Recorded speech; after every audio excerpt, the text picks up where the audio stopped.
Today we're going to be talking about what it takes to do a good moto journal and why you should absolutely be doing one. Hey, this is Chad with BeGoneForGood. We do videos all about adventure motorcycling, from the bikes we ride, the trips we take, tips, tricks, tutorials, everything under the sun about adventure motorcycling. You will find it on this channel. If you like that sort of thing, hit subscribe, hit that bell so you get notifications every time we upload a new video. Today, we're going to be talking about moto journaling and why I think it's so important and some steps that you can take to get you started, especially if you have any of those blocks that you just don't quite know how to get off the ground or what you should be writing about or putting in there. We'll talk about some of those options so that it's super easy to get your first moto journal started, and then sky's the limit from there. First off, why it's important.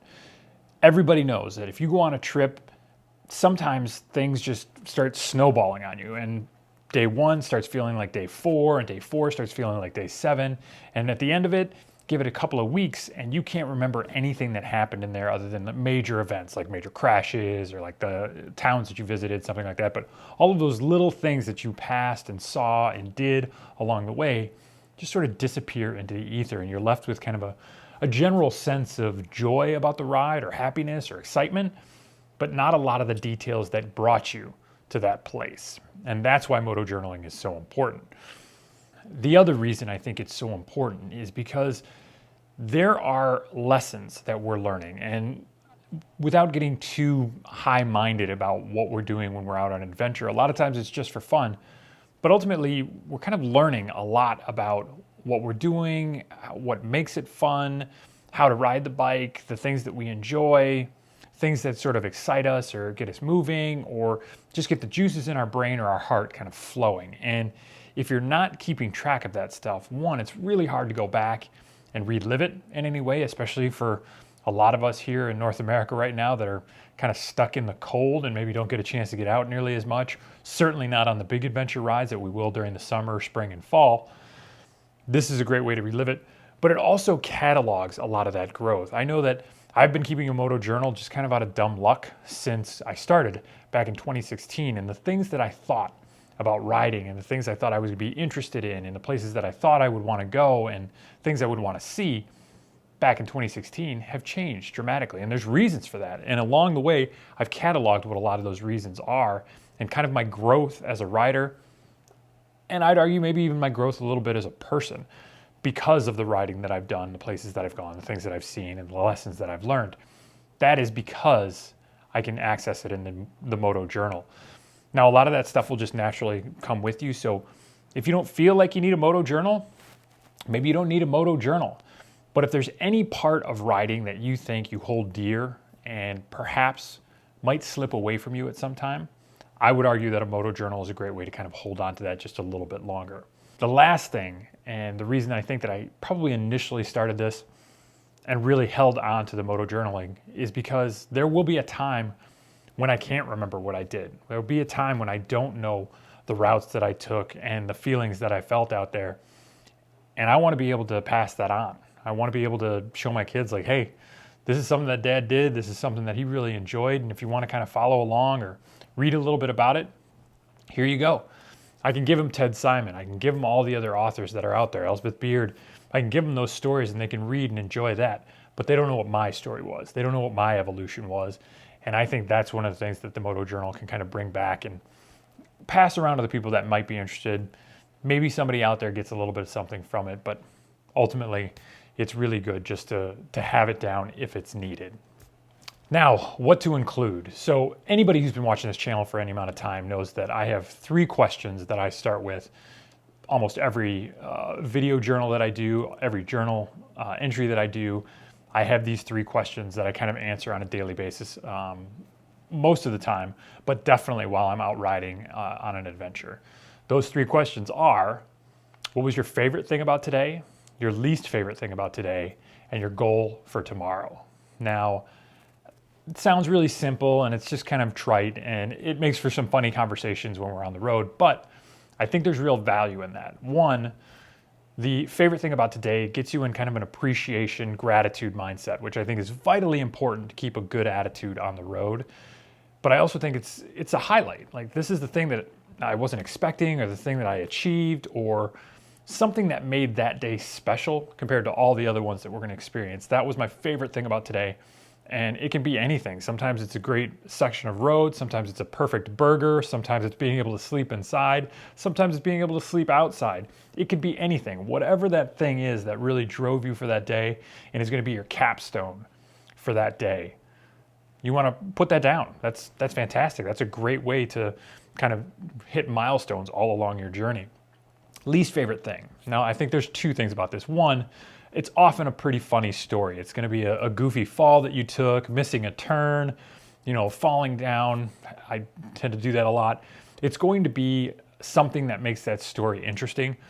I have a friend of mine that said that it's not an adventure till something goes wrong, which I think is really true in sort of a comical sense, but also in the adventure sense that we all kind of aspire to go beyond the challenges that we face. And oftentimes that least favorite thing of the day will be those challenges. And sometimes it's a little tongue in cheek. It's not really your least favorite thing.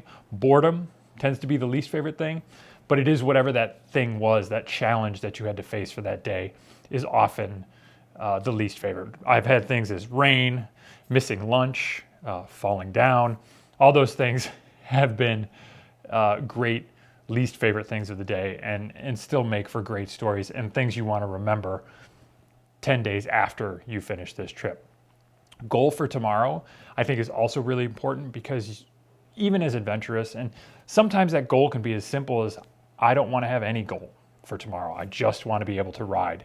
Great goal, fantastic. Sometimes it's a destination, sometimes it's a specific food. I tend to gravitate towards food quite a bit. Sometimes it's getting a good shot. Could be anything, but whatever your goal is, it kind of gets your mind set towards the right direction that you want to go. And you'll see, if you keep a moto journal, how your goals change and evolve as you ride day to day, year to year, and on and on. You'll see different things that you're attracted to and interested in achieving every time you're out on the road. I think that's invaluable to catalog. There's a lot of other things that you can do there, and some of these might be very, very simple, but these are going to be some of my go-tos for getting started. If you're just getting your first moto journal, which we'll talk about a little bit later, kind of what you can get, what works best, and kind of what I've chosen to take on the road with me. Some of these are super simple, take zero creativity, very little time, and will at least get you started on a moto journaling setup. So first off, gas fill-ups. Where you got it, how much you spent, how much you put in. Super simple, gas fill-ups. Bang, bang, bang. I've got lines and lines and lines where I kept track of every fill-up that I ever did, just so that I could kind of catalog how the bike was doing and how much mileage I was getting and how hard I was riding and where the good prices were. It's a way to track my trip really easily, again, with zero creativity. Another one is maintenance. I think everybody should be tracking their maintenance in their moto journal. It's a great thing to have, even if you leave it at home and don't take it on your trips. Knowing the maintenance cycles that you've had on your bike is great, especially to pass off if you're ever going to be selling it. Just pass it to the next person and be like, this is every oil change I did, this is when I changed the tires, these are the brakes. All of this stuff has been done. It shows that you really cared for the bike, that you did it properly, and that you've got accounting for all of those things. Fantastic. And again, takes very little time and almost no creativity to do something like that. Now we get into some of the specifics of an actual trip. Route and places visited. I find this is really important because as I separate longer and longer from a trip, and especially because I try to do these videos, I sometimes forget what cities we went through and on what days we did that. So I like to keep track of the route that we traveled and know exactly the places that we visited along the way. You mark it with the gas stations, you mark it with the restaurants, the places you spent the night, but you can also mark anytime you see something cool. If you go down that city street that just looks like Old Town USA, Main Street USA, looks like a Rockwell painting, those are great things to put into your moto journal because they will eventually slip from your mind and you won't remember every one of them that you pass through unless you write it down. Another one, what you ate and where. Again, I'm a food guy. I'm looking to get the best burger all across America. I will have burgers everywhere I can possibly go. Some of them are great, some of them are good, some of them are terrible. Write that down so that you can remember those restaurants. It builds this network of memories in your mind so that if you can remember the restaurant, you can remember the first couple of miles afterwards, the first couple of miles before. You start building out, painting a picture of your whole trip so you can remember a lot more stuff. On our way through the Mid-Atlantic BDR, we stopped at this little roadside restaurant that unfortunately I didn't write down. It's in the video, but we had one of the most unusual breakfasts I've ever had. This woman just made them out of the restaurant. I feel like she opened up just for us and had something special on our plates that I've never had before, which was really interesting. I got a video of it instead of the Moto-Journal because this is kind of how I prefer to do it. But ultimately, it's cataloged. I know where it was, I know what it was, and I have that memory forever now. And I'm so happy about that. Another great thing to put in there, and again can go very, very quickly, is just things you saw. If you pass any wildlife, if there's a really goofy looking house or a tree or a graveyard somewhere along the way, it's really good to write that stuff down. I think it's also good to put where it is. Sometimes that gets forgotten in the mix, and then you can never get back there. You can't tell anybody else how to get there. We had a couple of graveyards that we passed on the Mid-Atlantic when we were off the route that were really spectacular, really amazing places to visit. And I'm glad that I have that written down so that I can get back there if I need to.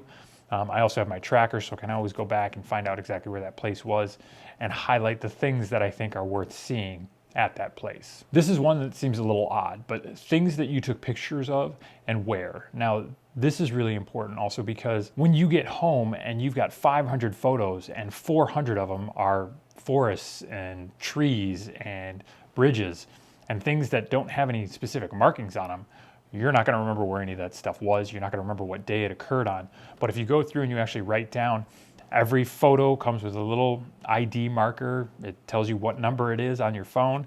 Just go ahead and write down what that was, where it was, just so you have something to spark your memory about exactly why you took that picture in the first place. Also a great thing to include there. What is this picture meaning to you at that moment? Like, why did you bother to stop the bike? Why did you bother to get off and shoot that photo?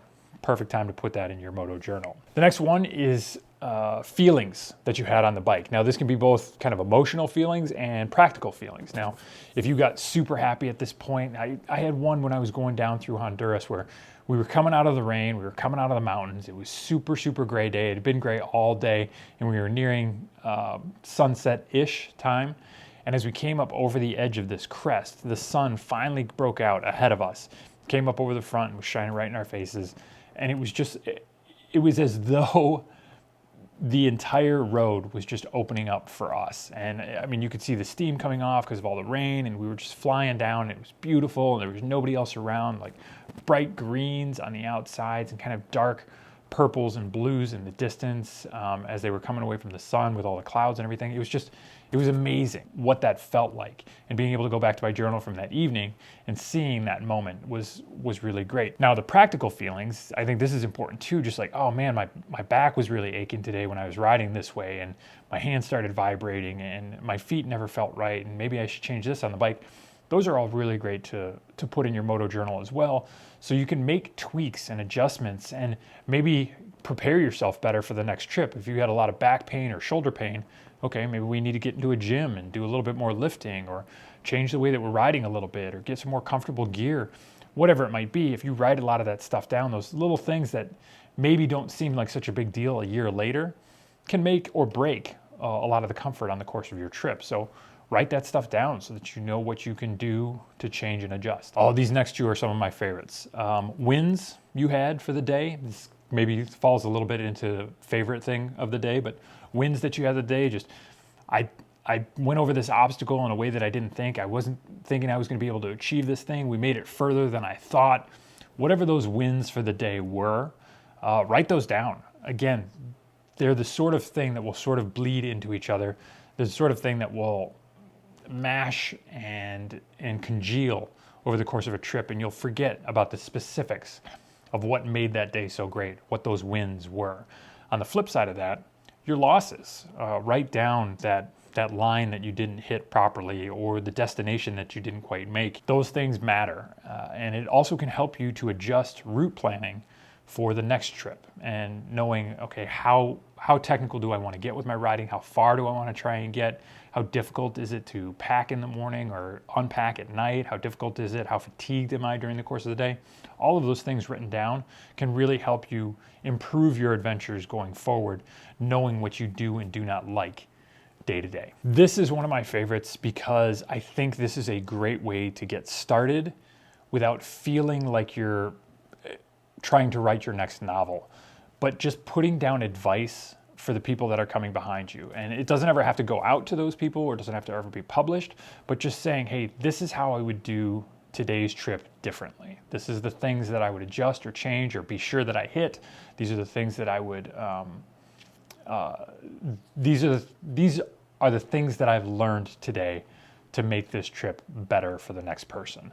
And again, that can be simple as what restaurant you hit, what place you stayed, how early you got up, if you stayed in later to let the sun burn off some of the fog, if you went this specific direction, if you adjusted for rain, whatever those things are, you can actually write it to the person coming behind you. And it makes it feel a little bit less egotistical or arrogant that you're kind of writing your own memoir. It's just like, oh, hey, imagine you're leaving a note for that next person coming down the trail. Like, hey, do this, slow down around this curve, whatever.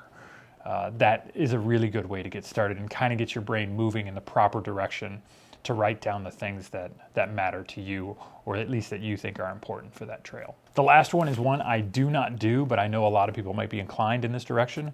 But drawings, sketches, rubbings even. I know we passed by a lot of gravestones when we were on the Mid-Atlantic. That would have been really cool to just pull out a little sheet of paper and make some rubbings of some of those names and some of those dates. It's just, I think there's something really cool about having that tangible, this is the exact look of the gravestone that I passed on that trip. That would be really great, especially when you're at some of these old battlefields. That would be really cool, but not something I did. I can't draw particularly well, don't want to sit down and sketch, but if you're interested in that sort of thing, I think that can add a lot of flavor and a lot of life to a Moto-Journal as well. Okay, so going through a lot of those things, that's a touch of how to get started. I will now talk a little bit further about, I think, the best ways to go. First off, you need to get a journal. And again, a little bit later, we'll talk about exactly what sort of journals you can get, what I use, and what I think works best. But you need to get something. Get a pen, get a journal, get a pencil, and make sure that you have those in your tank bag, on your person, in your pocket, whatever, so that when that moment strikes, that you have an opportunity to write a little something down, just open it and write.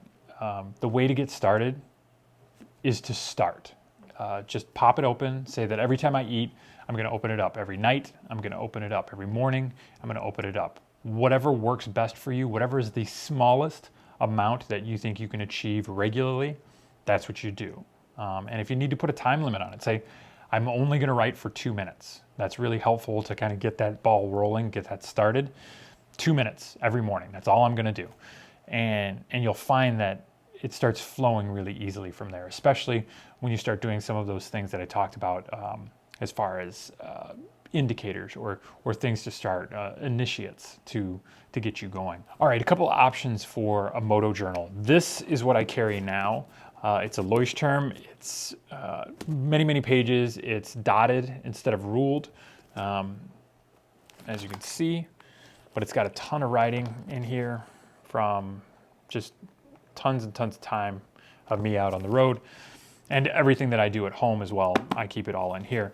If you want a fully dedicated Moto-Journal, I wouldn't suggest a hardcover, just because you're adding weight that you don't necessarily need. It's also a little bit more difficult to cram into a pocket or something because it doesn't bend or fold nearly as well. Probably also a lot longer than you need for an actual Moto-Journal.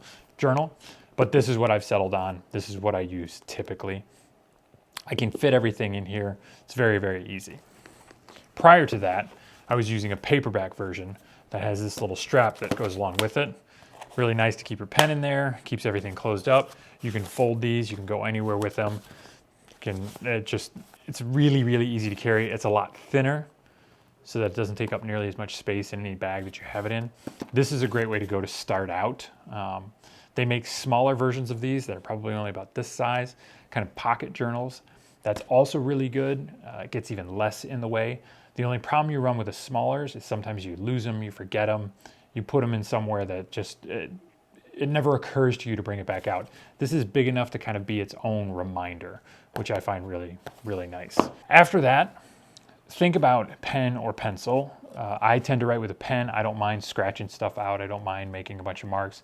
Understand, this is just for you. There's no reason to keep it neat and pretty and clean. It can be as sloppy as you want it to be. It can be as messy as you want it to be. It doesn't matter. It's for you and you alone. Unless, of course, you're writing for somebody else. But it doesn't have to be clean. You can clean it up when you get home if you want to. You can take stuff out. You can type it out if you want to. But right now, when we're getting started, just throw down the words and get done with it. I use a pen. Other people use a pencil. My one caution against a pencil is that over time it fades. Now the pen fades a little bit, but you can generally always see the pen. I can pull up journals I've had from 15 years ago and still read them completely fine. Whereas anything that I wrote in pencil has dripped away to almost completely illegible. So I would always opt for a pen. After that, some people do really expensive pens that write in the rain and paper that's waterproof. You can go that route if that's something that's interesting to you. Otherwise, just get a gallon Ziploc bag and leave this in there. Throw your pen in with it, wrap the whole thing up, and you've essentially got a waterproof journal. I don't drop my bike in the river all that much, so I don't have to worry about how crazy good that waterproofing is. But if you worry about that, that's a good way to get everything taken care of and safe so that you don't lose the writings that you've put in there. All right, that's everything I have for a MotoJournal. If you have a MotoJournal or do anything differently, any suggestions that you'd like to leave for everybody, please leave that in the comments down below. Thank you very much for watching. Again, this is Chad with BeGoneForGood, videos all about adventure motorcycling, including motojournaling. If you like that sort of thing, hit subscribe.